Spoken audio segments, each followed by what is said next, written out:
Science fiction అంటే కేవలం aliens, space ships, cool gadgets కాదు. నిజమైన నిఖార్సైన సైన్స్ ఫిక్షన్ అంటే మనుషుల గురించి మాట్లాడేది. మన భయాల్ని, నమ్మకాల్ని, సొసైటీగా మనకున్న కలెక్టివ్ థాట్ ప్రాసెస్ని క్వశ్చన్ చేసేదే అసలైన సైన్స్ ఫిక్షన్. 2016లో వచ్చిన హాలీవుడ్ సినిమా అరైవల్ అలాంటి ఒక మంచి పొటెన్షియల్ ఉన్న science fiction film. Enemy, prisoners లాంటి సినిమాలు తీసిన డెన్నిస్ విలెనోవ్ ఈ సినిమాకి డైరెక్టర్. టెడ్ చియాంగ్ రాసిన the story of your life అనే షార్ట్ స్టోరీ అరైవల్ సినిమాకి మూలం. అరైవల్ సినిమా ఒక ఎమోషనల్ అండ్ ఫిలాసాఫికల్ టోన్స్ ఉన్న సినిమా. ఈ ఫిల్మ్లోని ఏలియన్స్ మిగిలిన సైన్స్ ఫిక్షన్ సినిమాల్లో ఏలియన్స్లా వైలెంట్గా ఉండవు. కథలో కాన్ఫ్లిక్ట్ కూడా మనుషుల నుండి మొదలవుతుంది, కానీ ఏలియన్స్ ఏం చేయవు. Before we start the video, let me give you spoiler alert. Arrival cinema బిగినింగ్లో చూపించే మాంటేజ్ అంతా కథలో క్లైమాక్స్. ప్రొటాగనిస్ట్ లూయిస్ క్యారెక్టర్ తన డాటర్తో ఉండే సీన్స్ అన్నీ ఫ్యూచర్లో జరిగేవి, అంటే క్లైమాక్స్ సీన్స్. కానీ ఇలా క్లైమాక్స్తో సినిమా స్టార్ట్ చేయడం వల్ల ఆడియన్స్ కన్ఫ్యూజ్ అవుతారు. కథలో మెయిన్ ట్విస్ట్ కూడా ఇదే. లూయిస్ క్యారెక్టర్ ఒక కాలేజ్లో ప్రొఫెసర్. అసలు కథ మొదలయ్యేది కూడా ఈ సీన్తోనే. కానీ అంతకుముందే సినిమాలో మనం లూయిస్ని, తన కూతుర్ని చూడడం వల్ల ఆ ఎఫెక్ట్ సినిమా మొత్తం కంటిన్యూ అవుతుంది. ట్రూత్ ఏంటంటే ప్రజెంట్లో లూయిస్కి పెళ్లి కాలేదు, కూతురు కూడా లేదు. So now let's see the plot of the film.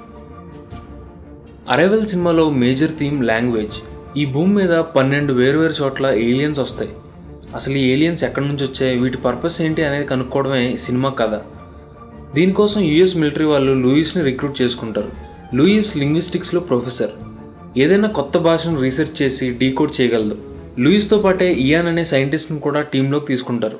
Army officer weber వీళ్ళందరినీ గైడ్ చేస్తూ ఉంటాడు. ఇంతకుముందు చెప్పినట్టు arrival cinema regular fast paced science fiction సినిమాలా ఉండదు.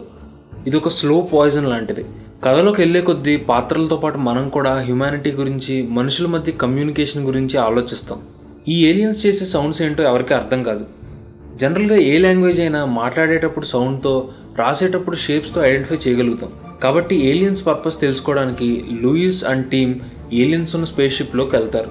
ఫస్ట్ టైం పెద్దగా ఏం తెలుసుకోరు. సెకండ్ టైం వెళ్ళినప్పుడు లూయిస్ ఒక వైట్ బోర్డ్ మీద హ్యూమన్ అనే స్పెల్లింగ్ రాసి ఏలియన్స్కి చూపిస్తుంది. ఈ వర్డ్ చూసి ఏలియన్స్ ఒక సర్కిల్ షేప్లో ఉండే సింబల్తో రిప్లై ఇస్తాయి. ఈ ఏలియన్స్ని హెప్టోపోడ్స్ అని పిలుస్తారు. నెక్స్ట్ టైం హెప్టోపోడ్స్ దగ్గరికి వచ్చినప్పుడు డైరెక్ట్ ఇంటరాక్షన్ కోసం లూయిస్ రేడియేషన్ మాస్క్ని తీసేస్తుంది. బోర్డు మీద తన పేరును రాసి చూపిస్తుంది. సైంటిస్ట్ ఇయాన్ కూడా అలానే చేస్తాడు. దీనికి 2 హెప్టోపోడ్స్ డిఫరెంట్ సింబల్స్తో రిప్లై ఇస్తాయి. బహుశా వాటి పేర్లు చెప్పుండొచ్చు, కానీ ఇయాన్, లూయిస్ మాత్రం వాటికి పెట్ నేమ్స్ ఇస్తారు. ఎబర్ట్ అండ్ కాస్టెలో అని పేర్లు పెడతారు. సో లూయిస్ టీం రోజు ఆ ఏలియన్స్ దగ్గరికి వెళ్ళి వాటి లాంగ్వేజ్ని కొద్దిగా డీకోడ్ చేస్తూ ఉంటారు. మిగిలిన 11 దేశాల్లో వాళ్ళు కూడా ఏలియన్స్తో కమ్యూనికేట్ చేస్తూ ఉంటారు.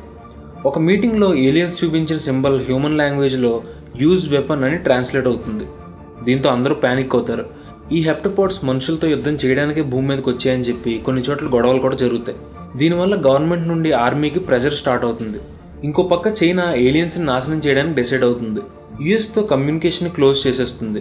చైనాతో పాటు పాకిస్తాన్, సూడాన్, రష్యా కూడా యుఎస్తో కమ్యూనికేషన్ ఆపేస్తాయి. అందరం మనుషులమైనా ఒక ప్రాబ్లమ్ని అందరూ కలిసి ఎదుర్కోవడం జరగదని ఈ సీన్ ద్వారా కన్వే చేశారు. ఏలియన్స్ని ఎదుర్కోవడంలో ఒక్కో దేశం ఒక్కోలా రియాక్ట్ అవ్వడం మనుషుల్లోని కమ్యూనికేషన్ గ్యాప్ని తెలియజేస్తుంది. లూయిస్, ఇయాన్ మాత్రం ఏలియన్స్ ఎటువంటి హాని చేయవని నమ్ముతారు. అసలు యూజ్ వెపన్ అంటే ఏంటో తెలుసుకోవడానికి స్పేస్ షిప్లోకి వెళ్తారు. అంతకుముందే 4 సోల్జర్స్ ఏలియన్స్ మీద అటాక్ చేయడానికి అక్కడ బాంబ్స్ ఫిక్స్ చేసి ఉంటారు. హెప్టోపోడ్స్ లూయిస్కి, అయాన్కి చాలా సింబల్స్ని చూపిస్తాయి.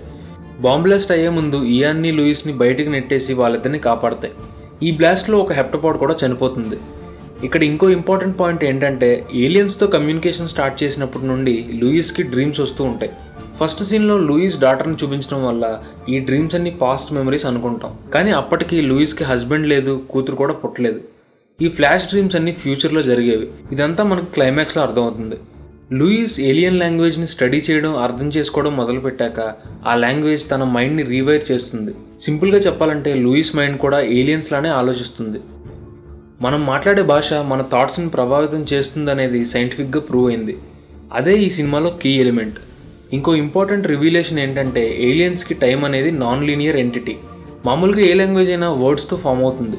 రాసేటప్పుడు ఏదో రైట్ నుండి లెఫ్ట్కి కానీ లేదా లెఫ్ట్ నుండి రైట్కి కానీ రాస్తాం. కానీ ఏలియన్స్ లాంగ్వేజ్ ఒక సర్కిల్లో ఉంటుంది. లూయిస్ ఈ సర్క్యులర్ షేప్ లాంగ్వేజ్ని నేర్చుకోవడం వల్ల ఏలియన్స్ లానే టైంని నాన్ లీనియర్గా చూడగలుగుతుంది. అందుకే ఫ్యూచర్లో తన కూతురుతో ఉన్న మెమరీస్ అన్నీ ముందే తెలుస్తూ ఉంటాయి. ఒక రకంగా చూస్తే టైం ట్రావెల్ చేయడం లూయిస్కి పాసిబుల్ అవుతుంది. ఇదే సినిమాలో biggest and best revelation. Bomb attack జరిగిన తర్వాత ఇయాన్ ఏలియన్స్ ఇచ్చిన ప్యాటర్న్ని సాల్వ్ చేస్తాడు. మొత్తం ఇమేజ్లో 1/12 పార్ట్ మాత్రమే కనిపిస్తుంది. దీన్ని బట్టి మిగిలిన మెసేజ్ వేరే కంట్రీస్లో ఉన్న ఏలియన్ షిప్స్లో ఉంటాయి. సో దీన్ని బట్టి ఏలియన్స్ మనుషులందరూ కలిసి ఈ మెసేజ్ని చదవాలని ఫీల్ అవుతున్నాయి. సో సినిమాలో ఆడియన్స్కి ఒక క్లారిటీ వస్తుంది, ఏలియన్స్ అనేవి మంచివే, చివరికి మనుషులే తేడా, మన మధ్య కోఆపరేషన్ లేదు, కమ్యూనికేషన్ గ్యాప్ మాత్రం ఉంది. సో లూయిస్ ఒక చిన్న మాడ్యూల్ నుండి మళ్ళీ ఏలియన్ షిప్లోకి వెళ్తుంది. అక్కడే హెప్టపాడ్ని కలుసుకుని నిజం తెలుసుకుంటుంది. హెప్టపాడ్ చెప్పిన దాన్ని బట్టి యూజ్ వెపన్ అంటే యూజ్ గిఫ్ట్ అని అర్థం. ఏలియన్స్ మనుషులకి ఇద్దాం అనుకున్న గిఫ్ట్ ఏంటంటే వాటి సింబల్ లాంగ్వేజ్. 3000 years తర్వాత హ్యూమన్స్ హెల్ప్ ఏలియన్స్కి కావాలి. అందుకే ఇప్పుడు ఈ లాంగ్వేజ్ తెలిస్తే హ్యూమన్స్కి ఏలియన్స్కి ఇద్దరికి మ్యూచువల్ బెనిఫిట్ ఉంటుంది. కానీ ఏలియన్స్కి ఎగ్జాక్ట్గా ఎలాంటి హెల్ప్ కావాలో సినిమాలో లేదు. తమ లాంగ్వేజ్ తెలిస్తే మనుషులు టైంని నాన్ లీనియర్గా చూడగలుగుతారు. సో ఇదే వాటి పర్పస్. ఇప్పటికైతే ఈ లాంగ్వేజ్ వచ్చింది ఓన్లీ లూయిస్కి మాత్రమే. ఫ్యూచర్ని చూడగలిగేది కూడా లూయిస్ ఒక్కటే. క్లైమాక్స్లో చైనాతో సహా మిగిలిన దేశాలన్నీ ఏలియన్స్ మీద అటాక్ చేయడానికి రెడీ అవుతాయి. లూయిస్ ఫ్యూచర్లో 18 months తర్వాత జరిగే వరల్డ్ కాన్ఫరెన్స్ని చూడగలుగుతుంది. చైనా ఆర్మీ జనరల్ షాంగ్ ఆ కాన్ఫరెన్స్లో లూయిస్ని కలిసి 18 months బ్యాక్ తనకు కాల్ వచ్చిందని చెప్తాడు. తన వైఫ్ చెప్పిన లాస్ట్ వర్డ్స్ ఆ రోజు ఫోన్లో చెప్పారని అంటాడు. ఇక్కడ ఆడియన్స్ కన్ఫ్యూజ్ అయ్యే ఛాన్స్ ఉంది. షాంగ్ లూయిస్ కలుసుకుంది ఫ్యూచర్లో. అప్పటికి వరల్డ్లో నేషన్స్ అన్నీ కలిసే ఉన్నాయి. ఏలియన్స్ కూడా భూమిని వదిలి వెళ్ళిపోయాయి. కానీ అదంతా జరగాలంటే చైనా ఏలియన్స్ మీద చేయబోతున్న వార్ ఆగిపోవాలి. ఎందుకంటే ఏలియన్స్ భూమి మీదకి వచ్చిన మెయిన్ పర్పస్ మనుషులందరూ కలిసి ఉండాలని. సో ప్రజెంట్లో లూయిస్ జనరల్ షాంగ్కి ఫోన్ చేసి తన వైఫ్ చెప్పిన లాస్ట్ వర్డ్స్ని చెప్తుంది. జనరల్ షాంగ్ ఏలియన్స్ మీద యుద్ధాన్ని ఆపేస్తాడు. సైన్స్ ఫిక్షన్ సినిమాల్లో వాడే టైం ట్రావెల్ టెక్నిక్నే ఇక్కడ కూడా వాడారు. సిమిలర్గా ఇలాంటి సీనే ఇంటర్స్టెల్లర్ సినిమాలో కూడా ఉంటుంది. ఫ్యూచర్ ప్రజెంట్ని కాపాడడం. కథ క్లైమాక్స్లో వరల్డ్లో ఉన్న కంట్రీస్ అన్నీ కలిసి పనిచేస్తాయి. ఏలియన్స్ భూమి నుండి వెళ్ళిపోతాయి. లూయిస్ అండ్ ఇయాన్ ఇద్దరు కలుసుకుంటారు. చివరి సీన్స్లో లూయిస్ ఇయాన్ని అడుగుతాడు తనకు బేబీ కావాలా అని. లూయిస్కి ముందే తెలుసు ఫ్యూచర్లో తన కూతురు హ్యానా క్యాన్సర్ వచ్చి చనిపోతుందని. అయినా సరే లూయిస్ ప్రెగ్నెంట్ అవుదామని డిసైడ్ అవుతుంది.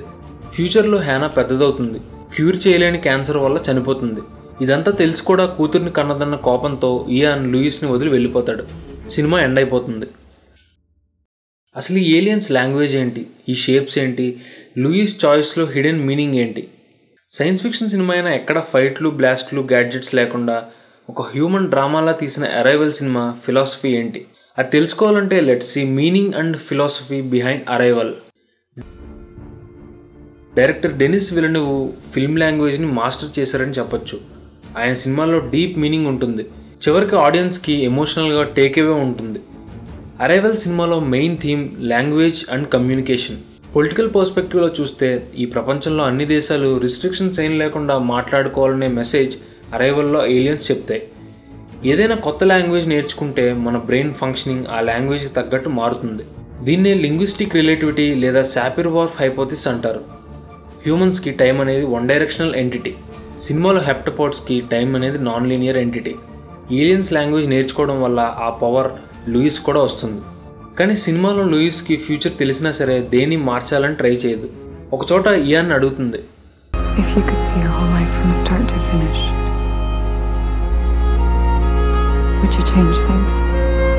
మీరు అబ్జర్వ్ చేస్తే సినిమాలో ఒకచోట ఇయాన్ అడుగుతుంది. ఇదే సినిమాకి మెయిన్ క్రక్స్. లూయిస్కి తన కూతురు చనిపోతుందని ముందే తెలిసిన ప్రెగ్నెంట్ అవడానికి సిద్ధపడుతుంది. ఇదే అరైవల్ ఫిల్మ్లోని underlying message, free will and personal choice. Bomb బ్లాస్ట్లో లూయిస్ని ఇయాన్ని కాపాడినప్పుడు 2 ఏలియన్స్లో ఒకటి చనిపోతుంది. అలా జరుగుతుందని ఏలియన్స్కి ముందే తెలుసు. అయినా సరే మనుషుల్ని కాపాడతాయి. లూయిస్ చేసిన సాక్రిఫైస్ కూడా ఇలాంటిదే. కూతుర్ని కనాలని అనుకుంటే తన చాయిస్ ఫ్యూచర్లో బాధను తీసుకొస్తుందని తెలుసు. కానీ లైఫ్లో వచ్చేదాన్ని లూయిస్ ఎప్పుడు ఆపాలని అనుకోదు, యాక్సెప్ట్ చేస్తుంది. దీనంతా ఒక బ్రాడ్ పర్స్పెక్టివ్లో చూస్తే ఎనీ హ్యూమన్, ఏ మనిషి అయినా సరే లైఫ్లో చాలా కోల్పోతాడు. ఏది పర్మనెంట్గా ఉండదు. అలానే లైఫ్ని ఎక్స్పీరియన్స్ చేయకుండా ఉండకూడదు. పెయిన్, లాస్, సఫరింగ్ ఇవన్నీ హ్యూమన్ ఎగ్జిస్టెన్స్లో ఒక భాగం. అరైవల్ సినిమాలో ఏలియన్ సింబల్స్లా లైఫ్ కూడా ఒక ఫుల్ సర్కిల్ లాంటిది. జరగబోయేది ఏంటో తెలిసినా సరే జరుగుతున్నది మారదు. We just have to accept and experience life as it is. So friends, arrival cinema గురించి మీ ఒపీనియన్ ఏంటో కామెంట్స్లో మాతో చెప్పండి. అలాగే ఈ వీడియోని మీ ఫ్రెండ్స్ అండ్ ఫ్యామిలీ మెంబర్స్తో షేర్ చేసుకోండి. అండ్ మా వీడియోస్ మీకు నచ్చితే, మమ్మల్ని సపోర్ట్ చేయాలనుకుంటే please subscribe to filmy Geeks channel. Thanks for watching.